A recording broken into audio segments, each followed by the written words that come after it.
Okay, I've just realized in the previous video that the camera is actually here, it's not on the computer. That's part of the learning curve. There are more important things. It's just that the important, if you're interested in my content, is to grasp the intellectual content. That's what I'm trying to share. So I reuse the table that I've just illustrated in a previous video.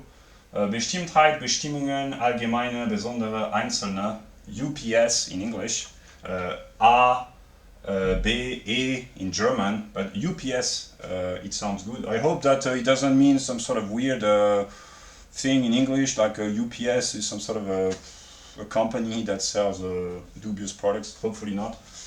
Yeah. So, if you want to understand this, watch my previous video. Now I turn the table and I will illustrate with the concept of Europe.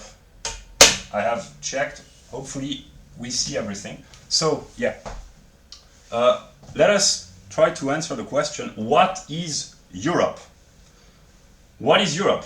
There are various possible answers that you can give, and here are the possible answers that you give to the question, what is Europe?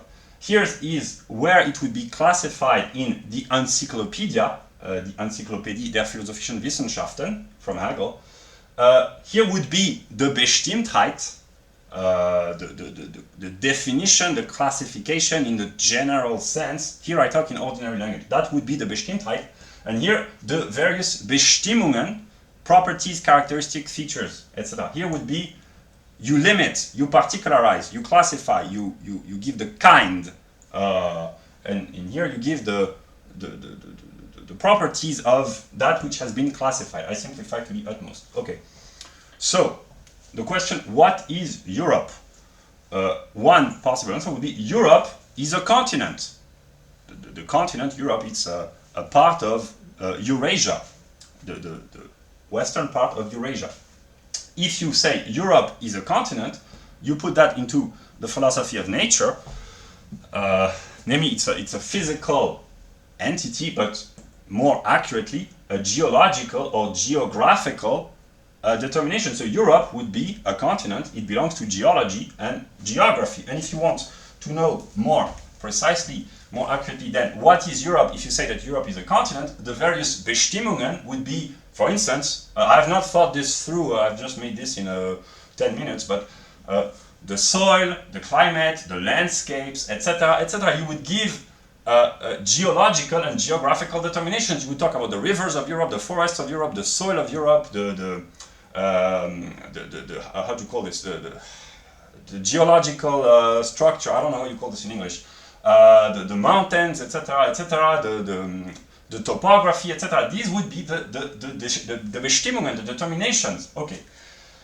And what is Europe? Another answer, it's a political entity, namely the European Union. And if you answer this, political entity is a determination of law, which is classified in objective spirit, and the Bestimmtheit precisely would be law, or constitution, or legislation, or justice, or right, in a sense of the rights of human rights, etc., etc., and eventually morality, because law is partly influenced by morality, and reciprocally. So these would be the Bestimmtheiten, the determinacies, if you say that Europe is a political entity, that which called the EU. And then the various determinations would be the more accurate description of the laws which are applied, that which we call positive laws or the positive right, and the various values, tolerance, separation of church and state, freedom of speech, officially, freedom of choice, etc., etc., liberty, equality, whatever. These would be the values which would partly be implemented through the legislation. So if you say the Bestimmtheit is a Bestimmtheit of objective spirit, law, constitution, etc., the various Bestimmungen are the various laws of voted by the European Parliament, enacted by the various, which mean the particular countries which belong to the EU, etc., etc. Another possible answer to the question, what is Europe? You would say Europe is a language I will illustrate first all the determinations, then I will comment more specifically. You could say Europe is a language. Language is a determination of it's psychology, I think. Psychology in the encyclopedia, so that subjective spirit, subjective Geist, and the Bestimmtheit would be linguistics or grammar or philology. Linguistics, grammar, philology, the study of language. And then the Bestimmungen would be the various Indo-European languages.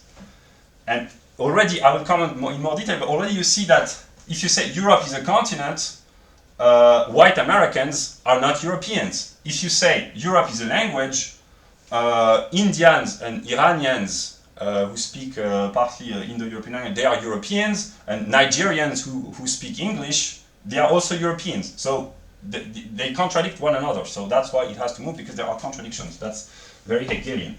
Okay, another possible answer would be Europe is a people.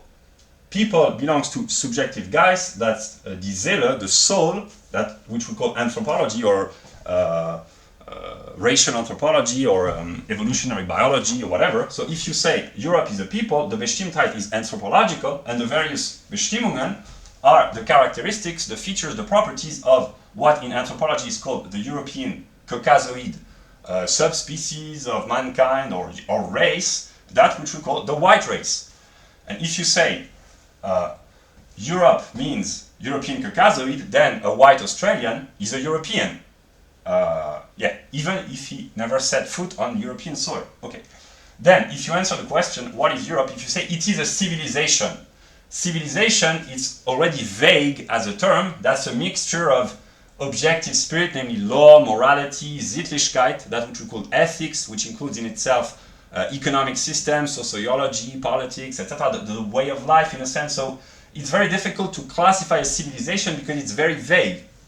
So it's mostly objective spirit and absolute spirit through art and religion, but also a civilization is the product of a people, and a people is subjective Geist. So I could have added subjective Geist.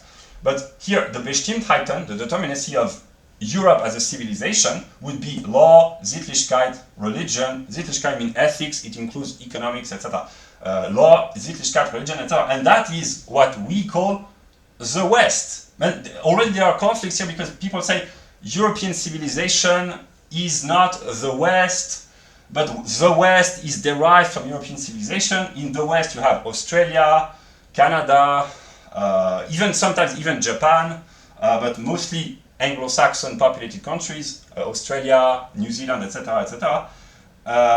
And the determinations of the West, very broadly, I did this in 10 minutes, would be ancient Greece, Rome, the legacy of Greece, the legacy of Rome, the legacy of Christianity, and the ideas of modernity, which would be liberty, equality, and also the scientific method. But liberty of thought leads to scientific investigation, and liberty of speech and property leads to capitalism, basically, and equality leads to socialism. So here you have the entire history of modernity since the Renaissance and the Newtonian, the Galilean Cartesian revolution. So here you also have science and capitalism, basically. The West is sometimes associated with liberty, equality, science, technology, capitalism, and Christianity. That's a very broad definition. Okay.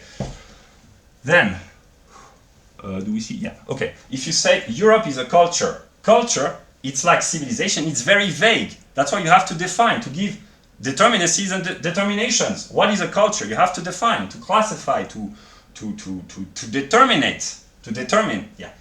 It belongs to subjective, objective, absolute, namely the culture is a product of a people, of anthropology, which manifests itself through various laws, legislation, systems of morality, systems of Sittlichkeit, which means behavior, common behavior, politics, economics, etc. And absolute spirit means art, religion, and philosophy. And the Bestimmtheit, if you say that Europe is a culture, would be die Seele, which is the soul, Sittlichkeit, which is ethics and art. So in Europe as a culture, although the culture is the product of a civilization, in a culture you do not necessarily have law, and in the sense that here you have no particular legislation. And here the European culture would be literature, art, architecture, sculpture, music, whatever, and the lifestyle, whatever is meant. And yeah, I will comment on that later. I just put in a broad outline. Okay, and then if you answer the question, what is Europe? You say Europe is a religion. Then again, you have a contradiction, because in the civilization, the religion is Christianity. In the determination of the native indigenous European religion, the religion is paganism. So a religion is a Weltanschauung, a complete worldview, which includes subjective, objective, absolute spirit, and also even the relationship to nature. So I could have added nature, the relationship of man to the universe and to the cosmos.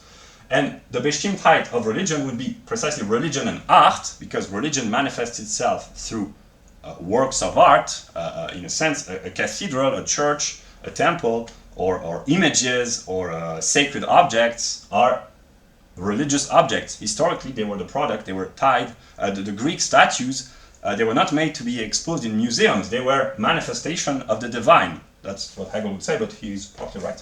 And then if you say the Bestimmtheit is religion and art, then the Bestimmungen are the determinations of paganism, the native European, what we call paganism, which is the native indigenous European faith, and it includes the myth, the folk song, the tales, the customs, the beliefs, etc., etc. And, okay, I've showed the broad outline in 12 minutes, basically. What is happening, what has been happening in the West over the past few decades, but over the past 10 years, mostly through the development of the internet, is to try to answer the question, what is Europe? That's not how people formulate this, but what is our civilization? Because of the Great Replacement, people are forced to question themselves, who are we? And people give various answers, depending on their level of consciousness, to the question, who are we? Here I'm talking about whites, because actually it concerns mostly white. White are forced to answer the question, who are we? What is our identity? And they go through various stages, which are here very broadly outlined, and they give a different answer depending on their level of consciousness. And I will take very absurd examples, but if you say Europe is a continent, then a Nigerian or a Malaysian or a native Peruvian or a Japanese who sets foot on European soil is a European in this sense. So you just have to be spatially on European soil, which goes from western Portugal to the Ural usually, and Turkey is not included. The Bosphorus is the limit. That's what we're told. So Russia is partly in Europe, partly in Asia from a geographical standpoint, and you see that geography influences politics and civilization and culture, and eventually religion also, and the entire worldview. So yeah. And here, if you say Europe is a continent, it's partly true. Europe first was a geographical determination, like Asia, like Africa, like South America, North America, Oceania, Australia, New Zealand, and Antarctica, etc. But if you say Europe is a continent, there comes the question of the English and the Icelandic, for instance. The English, they are partly European, but partly not. That's why they are so typical, because they belong to Europe from a geological standpoint, but they are separated by the sea. And the British, the English, the Scots, the Welsh, the Wales, the Scots, the Welsh, the Irish, the English, they are European, but they kind of belong somewhere else. That's why the English have explored the world through sea, because I don't know how the typical English person thinks of himself, but the Englishman is an Englishman. He's not really a European because of the geographical and geological distinction. So here you have the problem of England. And I'm not talking about the rain in England, that's another problem, but yeah. Okay. Political entity. If you say basically Europe, historically you could say Europe was the Holy Roman Empire, or the temporal power of how do you call this? Papacy. How do you call this in English? The Pope.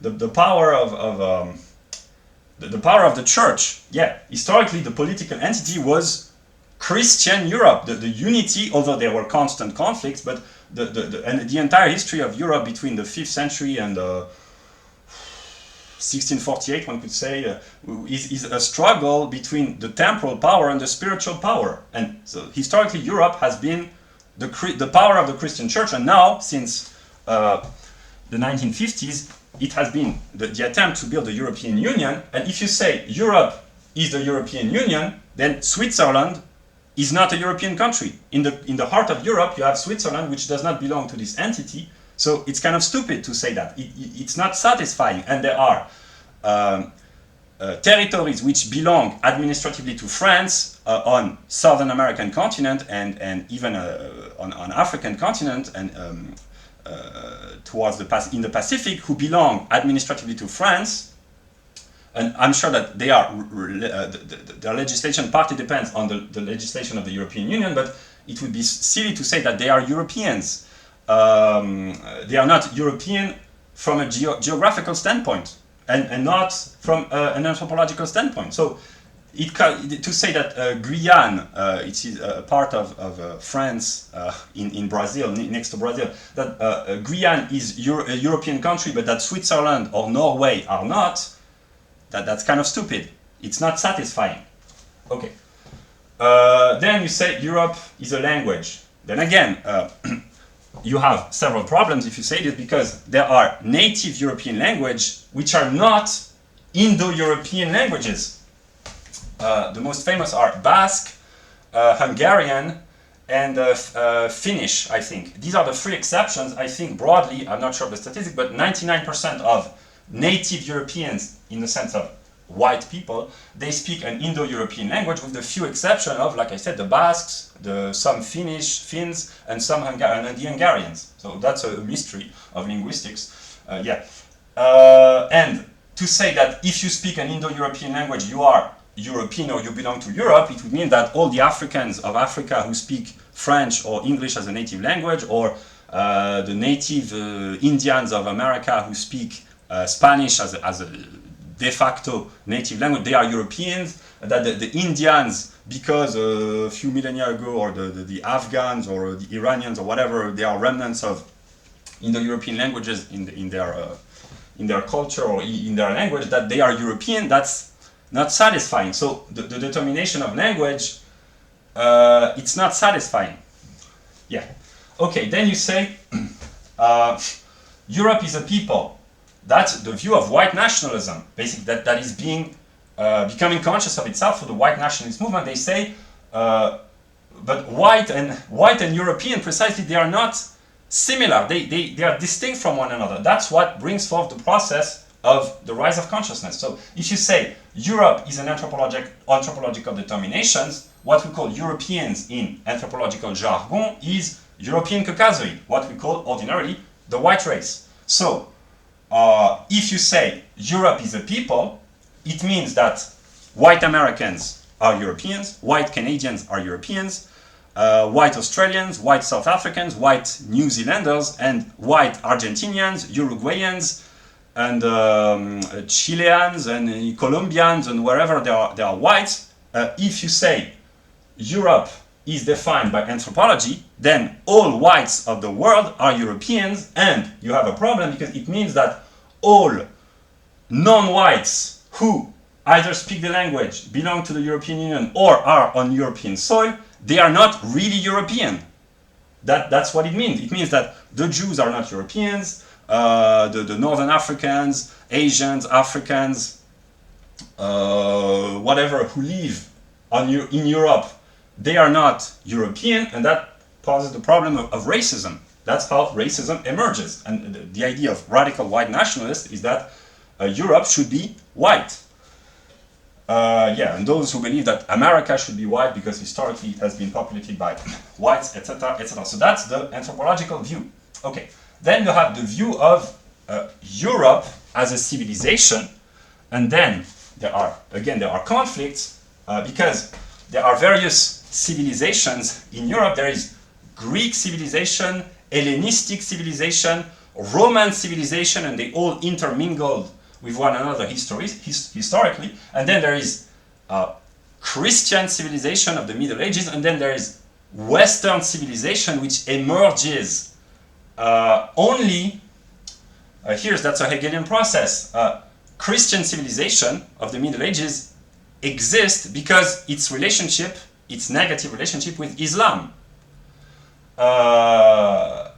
And Western civilization emerges with the discovery of the New World, which had already been discovered by the native population, but the discovery by Europeans of the New World, and it is only by the confrontation of what was Christian Europe with a new world from the perspective of Europeans that the West defined itself as opposed to Asia, Africa, South America, etc., Northern America, etc. And the idea of the West emerges in modernity, and that is why it is associated with capitalism, technology, science, because these are the fundamental features, determinations of modernity. But there's a continuity in the sense that the West is precisely the product of ancient Greece, ancient Rome, and Christianity. And this is the kind of debates that animates the life, the intellectual and spiritual life of the West daily. Stephen Molyneux, the alt-right, the Republicans in America, etc., they ask themselves this kind of question. Yeah. Then, and in this sense, if you say that Europe is a civilization, you remove Europe and you call this the West, and the values of the West are de facto universal, and that's why the West does not belong to whites, precisely because the values of individual freedom, individual liberty, freedom of speech, property rights, protection of the individual against the abuse of the state, separation of church and state, you can even add feminism, tolerance, etc. These values, which historically have been developed by European, white, Caucasoid people, but these are values which transcend. Here I will switch the board. Yeah. If you talk about the West has universal values. Historically, the West has been developed by a particular group of people, anthropologically, namely European Caucasoids. It's nonsense to say that there were no whites before the 1950s. Europe was white before the 1960s, mostly. But historically, it is a particular type of people, means anthropological determinacy, which has developed a universal values, and these values, equality, liberty, science, capitalism, and even socialism, which is, some say it's a Jewish invention. It's partly true, but there were socialist thinkers in Europe before Karl Marx. In England, at the beginning of the 19th century, the peasant revolts in the Middle Ages by the Germans, it was not conceptualized socialism, but there were outbursts of tendency towards socialism, or communism, if you will. Thomas More, Campanella, they were not Jews. The early revolt of the Luddites against the dehumanizing process of industrialization and the factories, etc. This comes from the typical native Briton. There were Proudhon in France, he was a French socialist. There were socialists in Germany, proto-socialists, before the takeover of socialism by the Jew Karl Marx. So that's the problem that most people who want to defend the West have, is that it is true historically that Western civilization, for better and for worse, capitalism, socialism, science, technology, etc., and Christianity eventually, it is true that it has been developed historically by European Caucasoid of Indo-European language, derived from Christianity and from the European continent, but Western civilization does not belong to white people, precisely because the universal, I will not switch the table once more, you get the idea, the universal does not belong to the particular, it does not belong to a particular, it belongs to all particulars.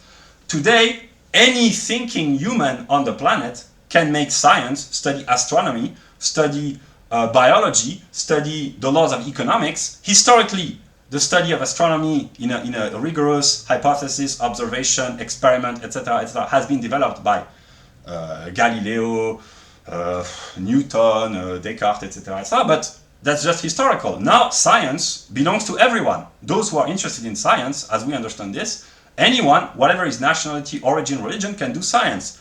Capitalism, anyone can adopt capitalism, for better and for worse. Equality, anyone can adopt equality of men and women, equality before the law, the will to implement equality of economic conditions, etc., etc. So Western civilization does not belong to whites. It's a universal, it belongs to everyone, for better and for worse. Okay. Now, culture. Culture, it's very vague, like I say. Let us say it's art, ways of life, which would be Sittlichkeit, and a spontaneity of the soul that's very vague, but let us say it's the way the lifestyle and the artistic cultural production. It's not necessarily architecture, it can be food, dressing, clothes, the way you talk, the manners, etc., etc. And this is European culture. And in this sense, European culture has been developed, and there are the different layers of culture. There is the folk culture, there is the aristocratic culture, there's the bourgeois culture. So here the distinctions are derived from the economics, but what we associate spontaneously with culture means high culture, which historically has been the product of aristocracy. When you think about Japanese culture, you think about the porcelain, the teacups, the beautiful houses, the katana blades, the rituals, the politeness, the harakiri of the samurai. You think about many things, but the view that a naive Westerner with no culture except mass culture has of the foreign land is always magnified. You say, the Japanese, they are so polite, they are so delicate, they are so highly cultivated, they are so brave, whatever. You have a fantasy about the other, or the same for the fantasy that most liberal leftist whites have about primitive cultures. Oh, the primitive, they live in harmony with nature, everything is beautiful, it's fantastic, etc. Yeah, but the same is true for the Asians. When you have a Japanese tourist coming to France or to England, he imagines, oh, everyone in Europe is living in a Versailles castle, and Europeans, they dress, they have a funny hair on their head, like the 18th century French aristocrats, and they all recite poetry, and they that's maybe the view that a naive Japanese or Koreans coming to visit Europe has of Europe. Then the reality of Europe is kind of different. But yeah, so that would be the culture, and in this sense, it's like the civilization. The culture historically has been the product of a people, and like I said, there are several layers of culture. Here you have to use a quantitative determinations. You have aristocratic culture, bourgeois culture, folks culture, the paganism. That's what pagans are interested in. It's the pagans, the revival of paganism. They are not interested in 18th century Italian poetry or 15th century French poetry. They are interested in the folk's culture. They are not interested in the culture of the aristocracy, but the culture of the common folk. So yeah, if you say Europe is a culture, like you say Japan is a culture, China is a culture, the native primitive tribes of Amazonia or even the northern American continent, the native Indians, they have a culture. In this sense, historically the culture has been the product of the European people, of Western civilization, and before that Christian civilization, white race, speaking an Indo-European language, united through Christianity, or before that through the Roman Empire, and before that the Greek city-state on the European continent. But like there can be, in the West, there can be scholars specialized in anthropology of the Southern American native tribes of Bolivia. There are probably scholars who are specialized in this, or you can be a scholar of Chinese language or Chinese civilization if you are a white scholar. But the reverse is true. You can be a Chinese scholar and be an expert in 17th century French culture, or you can be a Nigerian scholar and be an expert in South American native Bolivian culture, or 13th century Germanic religious life, whatever. So the European culture, and Europeans, I mean white Europeans living in Europe who have a real knowledge of European culture, most of the time they are scholars, and they are not politicized in the sense that they love European culture too much to be leftist, but not enough to be right-wingers. So they kind of stand in between, in the middle. But yeah, the people today who have a real knowledge of European culture, classical culture, would be Elizabethan theater for the English, it would be Dante and Petrarch for the Italian, the late Middle Ages Renaissance for the Italians, it would be the 18th century and the classical century from France is 17th century. For Germany it would be the Romantic era, etc., etc. Europeans who are specialized in their own culture, it's becoming more and more rare. Yeah, and finally, not finally because it goes even further, but here because then there's the European philosophy that I am trying to promote on this channel. This would be cultural Hegelianism, precisely. The religion, it is another Bestimmtheit, and religion belongs to absolute spirit, but it encompasses within itself subjective and objective spirit. Namely, religion is not just going to church or praying to the altar or whatever, it's living in a harmonious community with your folk, so your people living in harmony through laws and Sittlichkeit and morality, united by a common spiritual unity. And the Bestimmtheit, of course, is religion and art, and the typical European religion, the historical before Christianity, and even throughout the 1,000 years of Christian domination from, I simplify, basically it's from the 3rd century to the 18th century, but actually it's from the 5th century to the 15th century because Christianity was already on the verge of dying during the Renaissance. But Christianity never dies because the purpose of Christianity is to rise from the ashes and to resurrect. That's the story of Christianity, basically. So, yeah, paganism is the typical European religion, and the Bestimmungen would be the myth, the folk songs, the tales, the customs, the beliefs, etc., etc. And what happens in the West, what I call the phenomenology of the European spirit, is that whites, they are here. They are being erased, one might say. And they ask themselves the question, who are we? What is our identity? And they seek, consciously or unconsciously, they seek an identity. And some go through all the steps, some go directly from here to there, or from here to there, or from here to there. So they question themselves, and none of the answer is satisfactory because it contains contradictions. That's a Hegelian process. And the pagans, the pagan communities on the internet that I talk about in some of my videos, they are all reconstructing unconsciously the pagan religions, but some of them have no knowledge of European culture, some of them reject and even despise the West, they are all white, they all speak an Indo-European language, some of them do not belong in Europe either geographically or constitutionally or legislatively, whatever. Someone like Scarlett Ravenswood, she's a pagan, but I'm not sure that she knows about European culture. She's a de facto Westerner, but she never set foot on European soil and in the European Union, etc., etc. So, what the pagans of the internet are trying to do is trying to solve the contradiction, to answer the question, who are we? And none of these answers is satisfactory. And yeah, that's what I could say.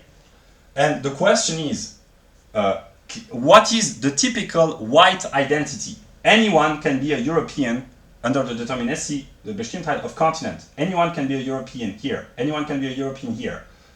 Here, by definition, no, only, sorry, when I say European, I mean white.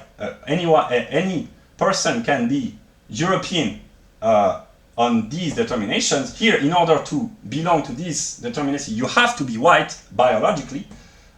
It's for everyone, it's for everyone. The question is European paganism for everyone? Is it possible for an Asian, an anthropological Asian or an anthropological African or an anthropological South American, in a sense of native American, can they be European pagans? I don't think so. So that's why there is a logical process which leads from here to there, because whites are seeking what is specifically theirs, what belongs to them and just to them, because anyone can take white culture, white civilization, white language, white institutions and the white continent, but pagans think no one is going to take that from us. That belongs to us and to us only, and this cannot be interfered with, so to speak. But the trick is that by reaching this level, they've had spiritual experiences, and the spirit that people in the pagan community have met is the Christian spirit. We'll see that later. So that's the dialectical twist. Like I say, Hegel often comes up with a twist of some sort. And yeah, I've been talking for 35 minutes now. I will just illustrate with UPS. If you have watched my previous video, if you have not, but if you are still there, you probably are interested in what I have to say. So, depending on the Bestimmtheit that you choose as a universal, the particulars will be different. If you say the Bestimmtheit here would be continent, here you would have Europe, Asia, Africa, America, Antarctica, etc., etc. With the individuals is not an individual subject, a human subject. If you say continent is the universal, Europe is the particular, the individual determinations would be either the countries, but here you mix objective guides with nature, or the various topographic determinations, plain, mountain, valley, rivers, island, etc., etc.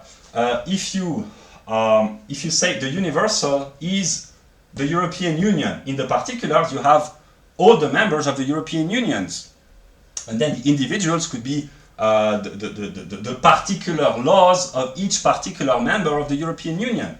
If you say the determination is anthropological, here you have European Caucasoid, you would have non-European Caucasoid, namely Northern African, Middle Easterner, Iranians, Afghans, etc., Mongoloids, Negroids, Australoids, etc., etc. If you say the universal is not anthropological, namely just race, the human race, but the European Caucasoid race, so if you choose to place in the universal, you choose to place European Caucasoid, then the particular is modified, and then you have Nordic, Alpine, Mediterranean, Dinaric,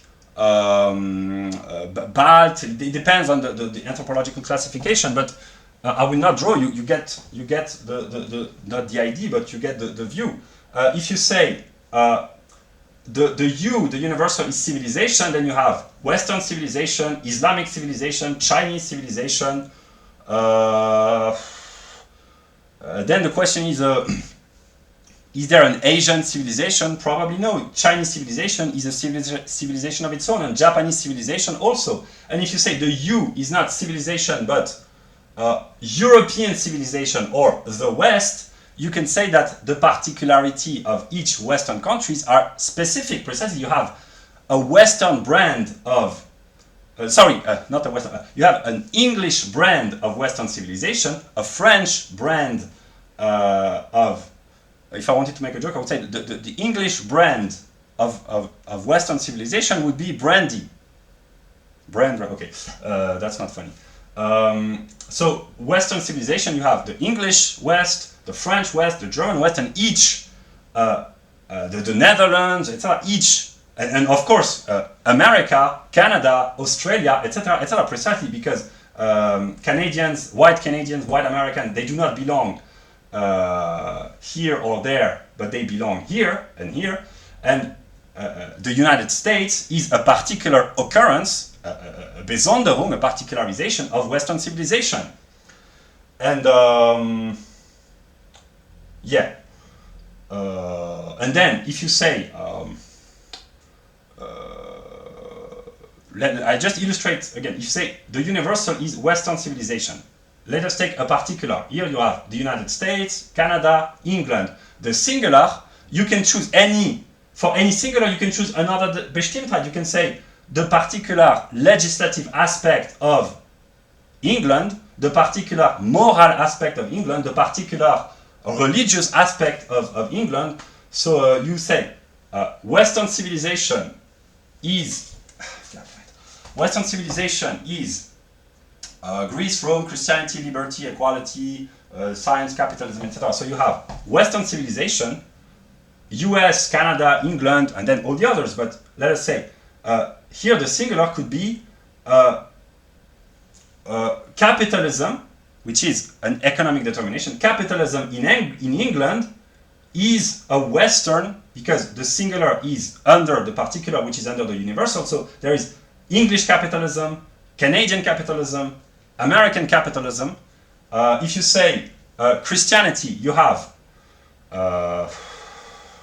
Western civilization, France, Germany, England. You have Catholicism, you have Lutheran Protestantism mostly, but you also have Catholics in Germany. And then in England you have Anglicans and the various sects historically. In the US you have the Mormons, you have the Calvinists, you have the Evangelists. So there is an infinite possibility of singularizing, but at the end, if you talk about human affairs, you have the singular individual. But yeah, okay.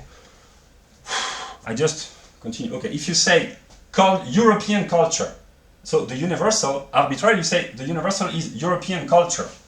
Then you have French culture, English culture, Polish culture, Swedish culture. And the question is Western white American culture, is it part of European culture? Is Hemingway, Steinbeck, Melville, are they European authors? Depending on how you classify, they are. Steinbeck, is he a Western author? Is he a European Caucasian author? Is he a Indo-European author? Is he a culturally European author? That's a good question. Is the Scarlet Hawthorne, Nathaniel Hawthorne, or Edgar Poe, or Jack London, are they? Where do you classify them? For me, they are it's part of European culture, because if you choose the determination of anthropology, it's European culture. But because there's the European race is a particular of the human race, the writings of Jack London, they belong to universal human culture. That's the truth. And yeah, so yeah, if you say the universal is European culture, you have American culture, if you include this in Europe, you have French, German, Italian, Spanish culture, etc. And then you can say French art, Spanish art, German art, French music, Italian music, Irish music, etc., etc. That's how you classify. And yeah, and finally, language. If you say the Indo-European language, you have the Germanic languages with German, English, Scandinavian, Dutch, etc. You have the Celtic languages. You have a native Welsh or native Irish language. You have the Slavic languages. You have the Baltic languages, etc., etc. And then you have, if you say Indo-European languages, the Basque, the Finnish, the Hungarians, they are excluded. So you have to create another universal, which then becomes a particular. You would say languages spoken by native European people, and then you would have the Indo-European language and the non-Indo-European language. And in the non-Indo-European language, you have three particularities: Hungarian, Basque, and Finno-Ugaric, or Finno-Ugarian, or whatever. And then, if you say the universal is Indo-European, the P, you have Iranian, Sanskrit, the ancient Hittite languages, whatever, what you find in the anthropological linguistic studies of the Indo-Germanischen, the Indo-Germanic, the Indo-Aryans, the Indo-European peoples, wherever they have settled and spread their language. Yeah, and finally, not finally, but finally for this problem, if you say the universal is paganism, then you have Nordic paganism, Celtic paganism, Slavic paganism, Roman paganism. Sorry, I'm looking at the Roman paganism, Greek paganism. So, if you say European paganism, you can say paganism in general. Then you have European paganism, native Australian Aborigine paganism, native African paganism. Because before the revealed religions, each human group had a religion which was paganism, but it became called paganism only after the rise of monotheistic revealed religion. Before that, it was not paganism, it was harmony with nature, as they call this, animism, whatever. So, paganism, European, African, native South American, native Australian, native Asian, whatever, Shinto, for instance, which is a mixture of Buddhism and native ancestral veneration, whatever. But if you say it's not paganism in general, paganism is just a word. It expresses a logical and eventually spiritual reality. If you say European paganism, then you have Nordic, Celtic, Slavic, Balt, Roman, Greek, and then you have the Roman pantheon, the Greek pantheon, the Nordic pantheon, the Slavic pantheon, etc., etc., etc. And you have European paganism, Germanic folk song, Germanic myth, Germanic folk tales, European paganism, Slavic folk song, Slavic tales, Slavic myth, etc., etc. That's just to illustrate. It's not very rigorous, but if you just use the very simple categories, Bestimmtheit, Bestimmungen, Allgemeinheit, Besonderheit, Einzelheit, things become, and even you add the classification of the encyclopedia, things become a lot more intelligible. It requires almost no intellectual effort, but suddenly things become a lot more intelligible and clear, and yeah. And yeah, that's what I had to say. I did not plan this video except the board, but I spoke spontaneously. I do not have notes, but it's just to say that I will now turn the table. These logical determinations, sorry, I have to talk here. Bestimmtheit, Bestimmungen, Allgemeinheit, Besonderheit, Einzelheit. It's so easy. It's so stupid in a way. It's not even Hegelian logic. It's basic classical logic. But I realize that people, they unconsciously use ordinary language in everyday speech, because logic is inscribed within language. Each word, property, features, characteristic, or any word of the vocabulary, they contain a logical category. Like the body contains the soul, and the soul is the logical category, the body is the language. And by purifying the language, you purify the soul, so to speak. Yeah. Just by using how do you call this? A software, you change the mental.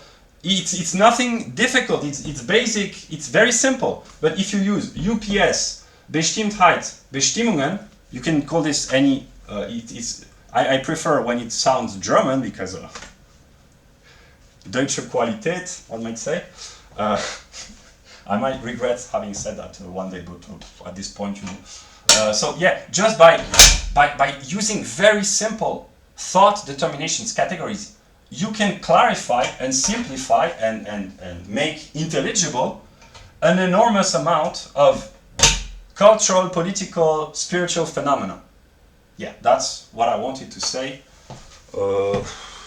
in broadly 49 minutes. So yeah, I will keep working as hard as I can to produce rigorous intellectual content in the coming days and weeks, hopefully. Yeah, but that was just to. I will just conclude by saying that the whites, European Caucasoid, who go through the whole process by questioning themselves, they start to have spiritual experiences when they reach this point. Yeah, and the next step is what I call cultural Hegelianism, but it's actually just a spirit which is Christian. So yeah, paganism becomes Christianity. That's a long story. I will explain in more detail, yeah, how it comes about. But yeah, that was what I had to say. So yeah, I will stop the video here. Hopefully it can help.